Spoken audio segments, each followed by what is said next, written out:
ईपीएसएल के आज के मैच में लाहौर कलंदर्स ने एक मर्तबा फिर लर्न करवाया है मुल्तान सुल्तान्स को। लेकिन एक बात बताऊं मैं आपको, ये लर्न हो गया है। ये मैं आपको बताऊं, मुल्तान सुल्तान्स की इस पीएसएल में तो रिवीजन चल रही है। हाँ, तो इन हमारे कप्तान का, हमारी नेशनल टीम के भी लर्न तो कब का हो गया है, अब तो रिवीजन चल रही है। रोज आकर सबक सुनाओ, रोज आकर गलतियां हो रही हैं, रोज आकर वापस भेज देते हैं कि दोबारा याद करके आना।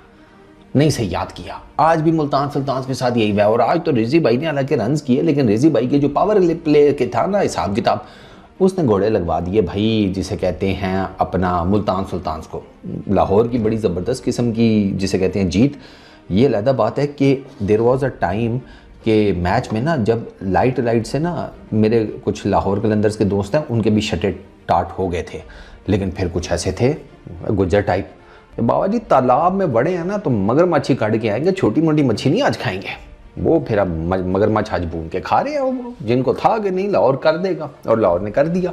185 किया जैसे कहते हैं मुल्तान सुल्तान ने। और अगर मैं पावर प्ले के हिसाब से देखूँ ना सर, मुल्तान सुल्तान ने पावर प्ले में 39 रन किए हैं, ठीक है, 1 विकेट। उन्होंने 45 रन किए हैं इन्होंने लाहौर कलंदर्स ने। लेकिन ओवरऑल अगर मैं विकेट देखूं और वो सारा हिसाब किताब देखूं ना, तो मेरे ख्याल में कि मुल्तान सुल्तान्स को कम अज़ कम 50 कुछ कर लेने चाहिए थे। ऐसा नहीं है, क्योंकि कल के मैच में मेरा ख्याल है इनका आउट भी तो ही था। वो ये कोटा ग्लैडिएटर्स के मेरा ख्याल है कि 45-50 था या 40-45 रन थे जब उनकी 3-4 विकेटें गिरी हुई थी पावर प्ले में। तो वो पावर प्ले तो डिफरेंट किस्म के हिसाब से खेला जाता है ना। पावर प्ले में तो आपने जिसे कहते हैं power play is basically the first sprint. भाईजान, आप ये अपने ओपोनेंट्स के साथ जो फर्स्ट स्प्रिंट है वही आपनी तेज़ भागे, वही आप टन टन टन टन टन टन इतना स्लो म्यूजिक लगाकर निकलेंगे तो चौधरी पहुंचोगे कब हैं? ये तो वही वाली बात होगी कि इस्लामाबाद में फिर रहा हो, उधर जाना है तो आगे से जवाब हम क्या देते हैं, तो टाइम से चले जाओ। मगरिब होगी तो फिर क्या करोगे तुम? वो भी वैसे बड़े खूबसूरत से हमें को चुप के ले गया फिर। तो ये वो वाला काम हुआ है इनके साथ।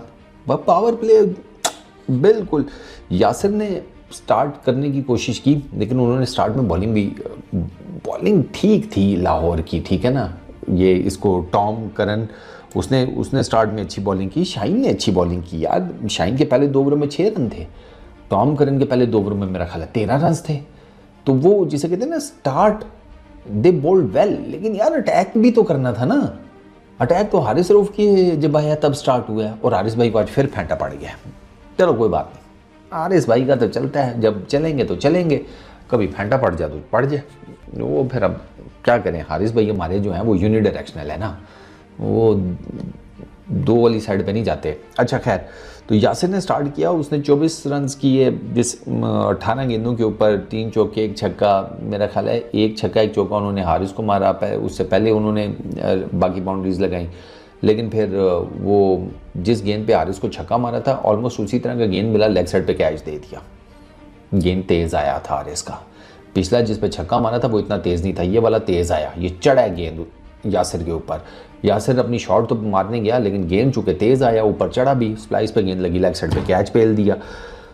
रिजी भाई अपना लगे रहे आज, टिक्का टिक। रिजी भाई के अल्लाह आपका भला करे। मेरा ख्याल है कि जब ये 28-30 पर थे ना, तो इनकी गेंदें ज़्यादा थी, इतना मुझे याद है। इससे थोड़ा सा नीचे मेरा ख्याल है शायद 28 गेंदों के ऊपर 26 रन थे, या 26 गेंदों के ऊपर 28 रन थे, कुछ इस तरह था। उस टाइम इनका 100 का स्ट्राइक रेट था रिजी भाई का, 100 के अराउंड, 100-103 का। तो फिर बाद में अब आपके जो 76 हैं या 76 हैं 48 बॉल्स के ऊपर 158 के स्ट्राइक रेट के साथ, आपने बाद में अगर कवर अप करना था ना रिजी भाई, फिर ये स्ट्राइक रेट कम अज़ कम 200 प्लस का होना चाहिए था। 158 ये आपकी जिसे कहते हैं इनिंग ही काउंट होगी, वो जिसे पंजाबी में कहते हैं ना, बस फिर ही पे है थानू, ये वो वाला काम हुआ है। अच्छा, उस्मान खान 18-14 गेंदों के ऊपर 2 चौके 1 छक्का। उसने जनाब बाकर कोई हिलजुल करने की कोशिश की जैसे वो करता है, और उसने शॉटें मारी भी, ठीक है। लेकिन फिर इस विकेट के ऊपर मिचेल की गेंद के ऊपर वो लेग साइड के ऊपर कैच हो गया, क्योंकि वो मिचेल को उठाने के चक्करों में था, पहले उठा चुका था।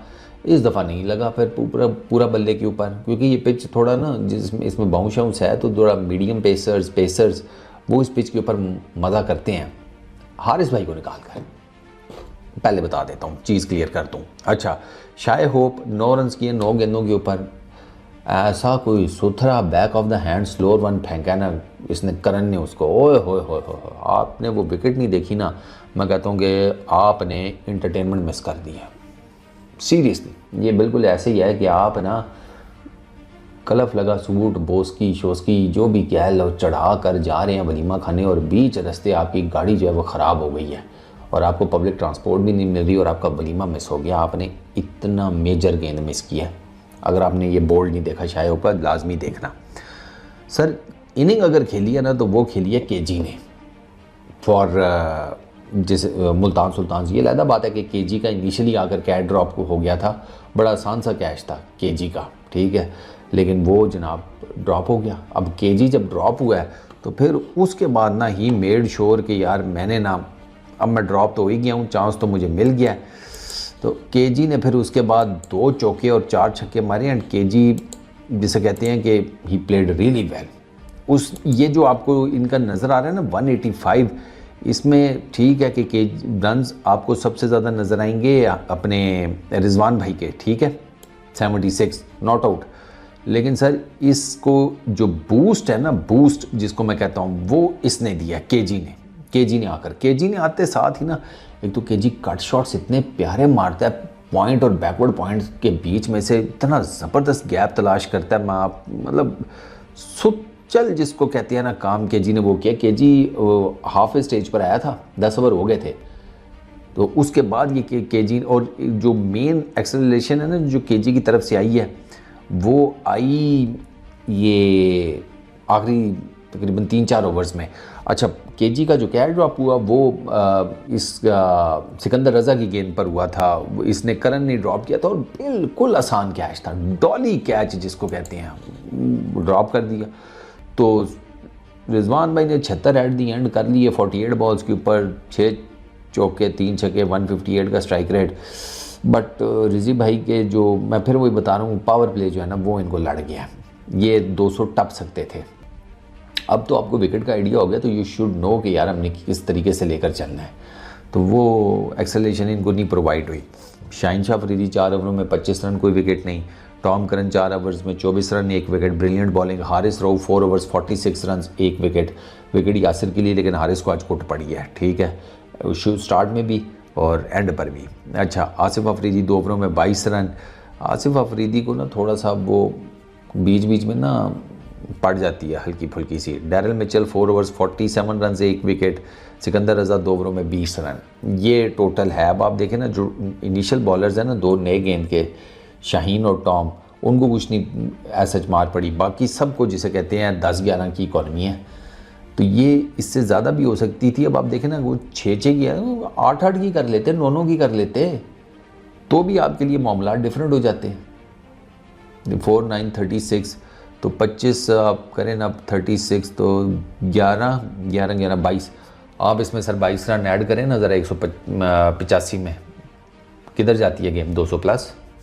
तो मैं आपको वही कह रहा हूँ कि 200 प्लस कर सकते थे। और मुल्तान सुल्तान को बेसिक डज यही लगी है। अच्छा, लाहौर कलंदर्स ने करने थे 186, उनको अर्ली ब्लो नहीं में एक दफ़ा फिर कुछ नहीं कर सका, 1 छक्का मारा लिटल की गेंद के ऊपर, मिड ऑफ पे कैच, खड़े खड़े जिसे कहते हैं उसने टपाने की कोशिश की, नहीं टपा, ब्रेसवेल ने कैच पकड़ लिया लिटल की गेंद के ऊपर। अच्छा, फ़खर जमान 28 किए 22 गेंदों के ऊपर, 3 चौके 2 छक्के। फ़खर भाई का इंजन स्टार्ट होने लगा था, शुरू में तो नहीं हो रहा था, लेकिन फिर जब उन्होंने ये बाउंड्रियाँ शाउंड्रियाँ लगा के वो ज़रा जिसे कहते हैं अपना रंदा गरम किया, वो भैंस की आँख इसकी हसनैन की गेंद के ऊपर कवर्स में कैच आउट हो गए। और अब आपको पता है फ़खर भाई का क्या है, फ़खर भाई ने ना अपनी टांग अगली करनी होती है पीछे, रूम उनको चाहिए होती है स्पेस कि भाई गेंद अब देखूँ मैं, टांग तो मैंने पीछे कर लिया, तो अब यहाँ से लेके यहाँ तक मैं कहीं भी पेल दूंगा। इस गेंद पे हुआ ये कि ये जो टांग उन्होंने पीछे किया वो बहुत ही पीछे कर दी है। तो एक वो गेंद वे आउटसाइड दी ऑफ स्टंप था, गेंद होगा कोई नाना करते 8वीं 10वीं स्टंप के ऊपर, तो आपका ये पैर पहले ही इधर चला गया। अब आपने खेलना ऑफ स्टंप के बाहर से है, तो जान नहीं लगी तो वो कवर्स टप नहीं सके। यही पैर अगर थोड़ा सा सीधा होता तो ये शॉट शायद फ़खर भाई की ज़्यादा मिडल लगती, ज़्यादा पावर के साथ लगती और कवर्स के ऊपर से गुजर जाती। यहाँ पर नहीं हुआ, कैच आउट हो गए। अब्दुल्ला शफीक 34 रन किए 25 बॉल्स के ऊपर, 2 चौके 2 छक्के, ठीक लग रहा था। लेकिन फिर उसके बाद भाई हो गए कॉट बिहाइंड। उस्मान ने कैच पकड़ा उबैद शाह की गेंद के ऊपर, और या अच्छा खासा खेलते खेलते ना अब्दुल्ला शफीक को पता नहीं क्या होता है, उसने ना जिसे कहते हैं ज़ोरदार तरीके से ना ऑफ साइड पर मारने की कोशिश की ड्राइव, पैर उसके उतने खास हिले नहीं। तो उबैद तो वैसे ही जिसे कहते हैं इस टूर्नामेंट में बड़ी ज़बरदस्त किस्म की बॉलिंग कर रहा है। उबैद, अली रज़ा, आकिफ, ये बहुत पेस के साथ बॉलिंग कर रहे हैं इस टूर्नामेंट में, ठीक है ना। और अगर टॉप 2 आप मुझसे पूछें तो वो डेफिनेटली अली और उबैद है जो इस टूर्नामेंट में अभी तक मैं वो नहीं देखता नंबर ऑफ़ विकेट्स के हिसाब से, मैं ओवरऑल देखता हूँ बॉलिंग और वो economy and all that. T20 में number of wickets doesn't matter, economy matters. Economy ठीक है, you are good to go, हमने रन्स बचा लिए ना, बस फिट है फिर। अच्छा लो जी, लाहौर कलंदर्स के 94 फॉर 3 थे, ठीक है। उसके बाद इनका सैम बिलिंग्स जो है, सैम बिलिंग्स और ये अब्दुल्ला शफीक एक ही ओवर में आउट हुए हैं। सैम बिलिंग्स सिर्फ 2 गेंदें खेली हैं, दूसरी गेंद पे ही लेग साइड पे पुल करने गया उबैद को। रुक जा भाई, इतनी क्या जल्दी है, तू कौन सा कोई विराट कोहली है कि तुझे गेंद जो है वो फुटबॉल के साइज़ का नज़र आ रहा है आते साथ ही, हैं टिम डेविड थोड़ी है तू कि आते साथ शुरू हो जाएगा, ज़रा थोड़ा सा तो देख ले। नहीं, वो अब जीब लपेटा मारा, बाउंड्री पे कैच आउट हो गए भाई साहब सैम बिलिंग साहब, ठीक है। आमिर बरकी वो सब्जी चूड़ा हुआ था, उसने कैच पकड़ लिया उबैद की गेंद के ऊपर। अच्छा फिर आए डैरिल मिचेल और सिकंदर रज़ा, इन्होंने सर 89 रन्स की पार्टनरशिप लगाकर 95 से 184 तक लेकर गए हैं ये। 95 से 184, 89 रन्स की पार्टनरशिप 44 बॉल्स के ऊपर 200 के स्ट्राइक रेट से ये दोनों खेले हैं, तो इन्होंने लाहौर की नैया पार कराई है और दोनों आउटस्टैंडिंग खेले हैं। डैरिल मिचेल के ऊपर तो ड्यू थी नहीं, क्योंकि डैरिल मिचेल के ऊपर बहुत तनकीद हो रही है, क्रिटिसिज्म हो रहा है कि ये आके कर क्या रहा है, आता है फुद्दू तरीके से आउट होता है, डगआउट में आगे बैठ जाता है, बॉल पकड़ाओ कोट खा लेता है। तो डैरिल मिचेल ने अगर बॉलिंग में आज कोट खाई तो उसने बैटिंग से 64 किए 38 बॉल्स के ऊपर, 4 चौके 4 छक्के, 168 का स्ट्राइक रेट। सिकंदर रज़ा 21 गेंदों के ऊपर 2 चौके 4 छक्के, 190 का स्ट्राइक रेट। आपको पता है मज़ेदार बात, सिकंदर रज़ा को भी क्रिटिसाइज़ किया जाता है, बंदा पूछे वो उतना रेगुलर परफॉर्म कर रहा है, बोर क्या करे भाई, हैं मुंह से तुम्हें खोता काट के दिखा दे, तुम्हारे लिए क्या हलीम बना दे, सीरी पाए बना दे, क्या करे वो गरीब। आज भी ऑलमोस्ट 200 के स्ट्राइक रेट से उसने बेहतरीन इनिंग खेली है, बेहतरीन पार्टनरशिप लगाई है। और इस पार्टनरशिप की वजह से क्योंकि जिस किस्म की ये विकेट थी ना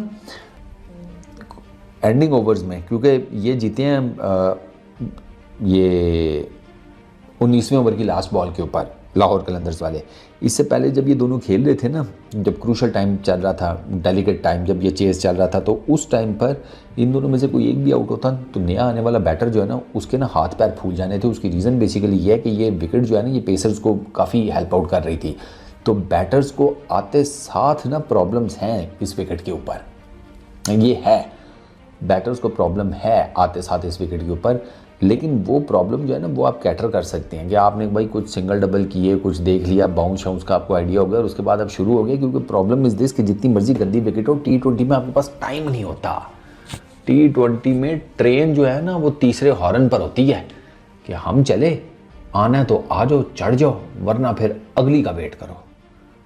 तो T20 में तो आपके पास टाइम ही नहीं होता। T20 में ना वाकई वो वाली बात ठीक है कि मेरे पास टाइम नहीं है। वो जो अक्सर आप लोगों से सुनते हैं ना, टाइम है आपके पास, नहीं यार टाइम तो मुश्किल है, आप बताएं, ये वो वाला चक्कर है T20 के अंदर। तो ये सम ऑफ दी अदर आपको सिकंदर रज़ा बनना पड़ता है। और Sikandar Raza once again an outstanding innings, ये सेवियर है लाहौर कलंदर्स का, सिकंदर रज़ा मिडिल ऑर्डर में विद द बैट।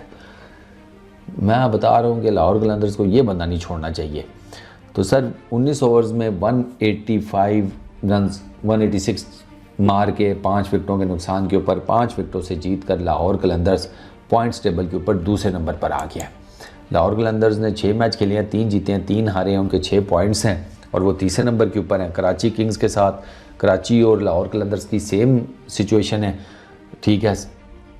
सिर्फ जिसे कहते हैं नेट रन रेट वो लाहौर का बेहतर है, 0.5 है, कराची का -0.2 है, बाकी सेम है। मुल्तान सुल्तान्स तो बहुत बुरे हाल हैं, 6 मैच खेल चुके हैं, सिर्फ 1 जीते हैं। तो वो ये तो मुझे लग रहा है कि टूर्नामेंट से बाहर हो जाएंगे। कोटा ग्लैडिएटर्स 5वें नंबर पर है, 4 खेले हैं, सबसे कम इन्होंने अभी तक खेले हैं, 2 जीते हैं 2 हारे हैं। फिर पेशावर ज़ल्मी है चौथे नंबर पे, 5 खेले हैं 2 जीते हैं। फिर तीसरे नंबर पर कराची किंग्स 6, 3 जीते 3 हारे। लाहौर 6, 3 जीते 3 हारे। इस्लामाबाद यूनाइटेड 5 खेले हैं, 5 जीते हैं। बॉलिंग की अगर मैं बात करूं sir, Hasnain 4 overs 30 runs 1 wicket. Hasnain की ना कुछ बॉलिंग, आज कुछ बॉल्स ऐसे थे कि मैं जिनको देखकर सोच रहा था मैं कि यार इस लड़के को ना आपको लेकर जाना चाहिए था न्यूजीलैंड। मैं अभी भी इस बात पर पक्का हूँ, ठीक है ना। कुछ लोगों को लगेगा कि नहीं हसनैन वेवर्ड हो जाता है, दिस है दैट है, लेकिन उसके कुछ बॉल ऐसे थे कि यार जिनकी बेस के ऊपर ना मैं आपको बता रहा हूँ कि ये न्यूजीलैंड में होता तो कम से कम इसका ना थोड़े बेहतर बॉल कराकर ना कॉन्फिडेंस आ जाता। परफॉर्मेंसेज हर चीज़ नहीं होती, आपने कॉन्फिडेंस भी तो पहले कराना होता है। एक बंदे के अंदर कॉन्फिडेंस ही नहीं है, घंटा परफॉर्मेंस देगा, तो आप उसको किसी बॉलिंग विकेट के ऊपर खिलाते हैं कि यार कर स्विंग, बॉल आगे पीछे सर के ऊपर से गुजार को, तेरा कॉन्फिडेंस जो है वो हाई हो। तो हसनैन न्यूजीलैंड का टूर इसको मिस नहीं करना चाहिए था। इसको जो सिलेक्शन इसकी नहीं हुई ना, वो मेरे हिसाब में तो गलत हुआ है। अच्छा जी, Josh Little 4 overs 43 run 1 wicket, इसको कुट्टी पड़नी थी भाई। अच्छा, Ubaid Shah 4 overs 34 run 2 wickets, बेहतरीन bowling. Aqib Javed 4 overs 44 run 1 wicket. Michael Bracewell 3 overs 33 run. Main target हुए हैं आकिफ और ब्रेसवेल, देन जॉश लिटल। वही इन्होंने इन सिकंदर रज़ा और इसने भी अपना टाइम लिया थोड़ा सा, मिचेल ने। The moment they got settled mid overs में, तो फिर ये शुरू हो गए थे।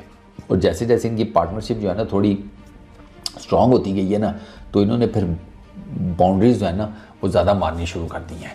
एक टाइम मतलब इन्होंने 11 का रन रेट चेज़ किया है। मैक्स जो मैंने नोटिस किया था कि ये इनको 11 का रन रेट तो मैंने देखा था, ठीक है ना। तो उस इनको 33 बॉल्स के ऊपर 66 रन चाहिए थे जब मैंने देखा था। 33 बॉल्स के ऊपर 66 थे, कुछ इस तरह करके था मुझे, लेकिन 11 मुझे याद है रिक्वायर्ड रन रेट जो है वो 11 का बन रहा था। हाँ, तो उस टाइम के ऊपर मैंने कहा ये तो भाई साहब कोई काम जो है ना वो ख़राब ही लग रहा है मुझे, ठीक है। तो लेकिन फिर they made a brilliant comeback, इन दोनों ने विद द बैट, मिचेल ने और अली रज़ा ने, तो इन्होंने सही सूता है। ऊपर से इन्होंने बॉलिंग भी गलत की है। एंड पे मैं देख रहा था उबैद शॉर्ट ऑफ लेंथ गेंद कर रहा है आउटसाइड दी ऑफ स्टंप। ये तो पक्का चौका गेंद है भाई, ये पक्का चौका गेंद है। डेथ ओवर्स में आप outside the off stump short ball कर रहे हैं, विड्थ दे रहे हैं, और उसको बॉलर को बैटर को पीछे फेंक के लाइन भी पहले से चेक करवा रहे हैं। ये जारी बात है, आपने जब बॉल जो है वो शॉर्ट ऑफ लेंथ की है, पीछे गिरी है, तो बैट्समैन को तो पता लग जाएगा ना किधर आ रही है गेंद। लेंथ बॉल थोड़ी है कि आगे पढ़ के तो आगे पीछे हो जाएगी, तो बैट्समैन थोड़ा सा वो होता है कि यार पता नहीं पढ़ के अंदर ना आ जाए, पढ़ के बाहर ना निकल जाए। ऊपर से पड़ी भी ये 6-8 मीटर के एरिए में होती है, तो वो थोड़ा सा कॉशियस होता है। ये तो हमने बैक ऑफ लेंथ पीछे शॉर्ट लेंथ कर रहे हैं, तो उस पर तो फिर चौका ही पड़ना था ना आपको। तो ओवरऑल लाहौर कलंदर्स की बैटिंग जो है ना, स्पेशली डैरिल मिचेल, वो आज मैन ऑफ द मैच है बाय द वे। उसने और सिकंदर रज़ा ने इन दोनों ने ये मैच बनाया है फॉर लाहौर कलंदर्स, ठीक है।